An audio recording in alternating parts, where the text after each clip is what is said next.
wina te miji o te tuara o te tia, wina te wahi nā wari kato. Wina te mehia nei, i nā pākea he backstage te. No reira, ko te me pēhea te tunu. Ka tapahi pēnā no koe, ka rere pēnei huki te miji, te noho te miji, ka hara mai pēnei. Ka tapahi pēnā koe. Rau atu he pata, he tote. Ka kore kia ue pai te kōrero pata me. Kai agai kai tēnā, he riki he. Mea tuki o te parai kia. Te mā te toru o tō miji he. Kia koa e tino roa, ka huri. Ka tai rano ki nā roro nā puro iwi te pai. Koe ni te...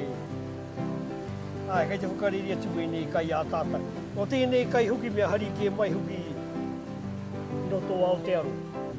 Nā kai ruta i tō tāua nahere nā, nui atu. Kai kore, ka hara hui koe te pūtia e hea ke te utu. Koe nei te ora nā o te marea. Huri noi te motu. Koe nei. Kai te waimaria tāua. Ki tai e patia tā tāua kai kora.